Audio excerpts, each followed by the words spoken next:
Coba kalian membuka mesin mencari Google dan mengetik kata kunci tahun terburuk dalam sejarah manusia, maka jawaban yang keluar adalah tahun 536 Masehi. Lalu, peristiwa apa sih yang terjadi pada tahun tersebut, dan seberapa buruk kehidupan manusia pada tahun itu?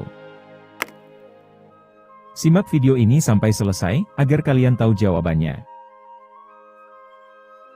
Seorang sejarawan Bizantin bernama Prokopius, yang hidup pada masa itu menulis, kalau pada tahun itu, ada kabut misterius yang menyelimuti langit selama 18 bulan. Kejadian ini terjadi di benua Eropa, Timur Tengah, dan sebagian daerah di benua Asia yang lain. Karena langit diselimuti oleh kabut, sinar matahari menjadi sangat redup, bahkan hampir seperti cahaya bulan. Akibat dari sinar matahari yang redup, tentu saja suhu di muka bumi menjadi sangat dingin. Periode itu menjadi masa paling dingin di muka bumi selama 2300 tahun terakhir. Bahkan di Cina, salju turun saat sedang musim panas. Tapi jika suhu benar-benar dingin, bukankah manusia tinggal berlindung di tempat hangat dan memakai baju yang lebih tebal? Masalah yang timbul dari suhu dingin sepanjang tahun, tentu lebih rumit dari itu. Akibat suhu dingin, terjadi gagal panen di seluruh dunia. Sehingga kelaparan dan kekurangan makanan terjadi di seluruh dunia. Tidak cukup sampai di situ, temperatur bumi yang dingin juga menciptakan masalah lain yang tidak kalah berbahaya, yaitu terjadinya pandemi wabah penyakit. 2 tahun setelah dunia mulai diselimuti oleh kabut ini, wabah pes melanda pelabuhan Romawi yang ada di Mesir. Wabah ini menyebar dengan cepat. Dalam sejarah, pandemi ini dinamakan dengan wabah Justinian. Pandemi ini menjalar dengan cepat ke seluruh kerajaan Romawi Timur, dan membunuh sepertiga hingga setengah populasi masyarakat di sana. Wabah Justinian menjadi salah satu penyebab utama keruntuhan kerajaan Romawi Timur di kemudian hari. Wabah ini membunuh kira-kira 25 juta hingga 55 juta orang, jangan bandingkan angka ini dengan situasi sekarang. Di masa itu, total manusia yang hidup di muka bumi adalah kurang dari 250 juta orang, lebih sedikit dari total populasi Indonesia yang ada sekarang. Jadi, jika ada 55 juta orang yang mati, maka itu sama dengan seperempat dari seluruh manusia yang ada di muka bumi.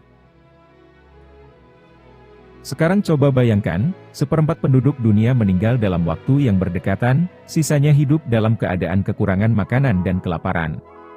Semua mimpi buruk ini dimulai karena suhu dingin, yang disebabkan oleh kabut. Lalu, dari mana kabut ini berasal? Selama ratusan tahun, peristiwa kabut yang terjadi di tahun 536 mungkin hanya menjadi legenda yang diwariskan dari generasi ke generasi. Wajar saja, perkembangan ilmu pengetahuan yang dimiliki manusia belum cukup untuk menjawab dari mana kabut itu berasal. Mungkin, ini juga alasannya ada agama-agama yang mengasosiasikan kabut sebagai tanda awal kehancuran dunia. Legenda tentang kemunculan kabut yang menimbulkan kehancuran dunia, pastinya tertanam di pikiran seluruh manusia saat itu. Khususnya di Timur Tengah, kawasan yang menjadi epicentrum wabah Justinian. Dengan berkembangnya ilmu pengetahuan, teka-teki tentang asal-usul kabut tahun 536 akhirnya terjawab. Kabut itu ternyata muncul akibat letusan gunung berapi di Islandia. Lebih buruk lagi, ledakan gunung berapi besar juga terjadi lagi pada tahun yang berdekatan, yaitu tahun 540 dan 547. Periode mimpi buruk ini sangat mengguncang Romawi, apalagi hampir setengah populasinya musnah karena wabah penyakit. Jika peradaban besar seperti Romawi saja sangat terpukul dengan bencana ini, maka komunitas-komunitas masyarakat yang lebih kecil pasti mendapatkan dampak yang lebih dahsyat. Kemungkinan, ada banyak komunitas-komunitas masyarakat yang lenyap sama sekali, akan tetapi tidak tertulis dengan jelas dalam sejarah. Sebuah periode kehancuran besar, biasanya juga membuka babak baru dalam sejarah manusia.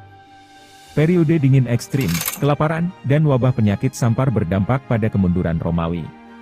Saat itu Romawi adalah kerajaan terbesar yang di muka bumi. Jika Romawi mengalami kemunduran, maka pastinya ini menjadi kesempatan untuk lahirnya kerajaan besar yang baru. Wabah Justinian terjadi pada abad ke-6 Masehi, dampak dan kehancurannya tentu terus berlangsung hingga 1 abad setelahnya. Romawi Timur mengalami pukulan ekonomi yang luar biasa, akibatnya kontrol mereka terhadap wilayah Timur Tengah menjadi semakin longgar. Saingan Romawi yaitu Kerajaan Persia juga mengalami hal serupa. Saat itu, kekuatan politik baru muncul dari Jazirah Arab. Kemunculan agama Islam berhasil mempersatukan orang-orang Arab dalam satu kekuatan politik. Hanya dalam waktu singkat, Islam berhasil menaklukkan bekas daerah kekuasaan Romawi di Timur Tengah. Kekhalifahan Islam juga berhasil menaklukkan kerajaan Persia yang telah bertahan selama berabad-abad. Abad-abad berikutnya ditandai dengan kejayaan beberapa kesultanan politik Islam seperti dinasti Abbasiyah, Umayyah, Mamluk, hingga Kesultanan Utsmaniyah. Terlepas dari itu semua, mengatakan kalau tahun 536 adalah tahun terburuk dalam sejarah manusia, tentu saja bukanlah sebuah pernyataan yang mutlak. Ada banyak tahun di mana hal-hal buruk terjadi dalam sejarah. Orang lain bisa saja menyebut kalau ada tahun selain tahun 536 yang keadaannya lebih buruk. Pengetahuan umat manusia tentang masa lalu juga tidak sempurna. Banyak peristiwa-peristiwa dalam sejarah yang tidak diketahui, sehingga manusia hanya dapat menilai masa lalu, sesuai dengan apa yang dapat mereka ungkap. Terima kasih telah menonton video ini. Jika kalian menyukai video-video bertema sejarah, sangat tepat sekali jika kalian melakukan subscribe, dan menonton ratusan video sejarah lain yang telah kami buat di channel ini.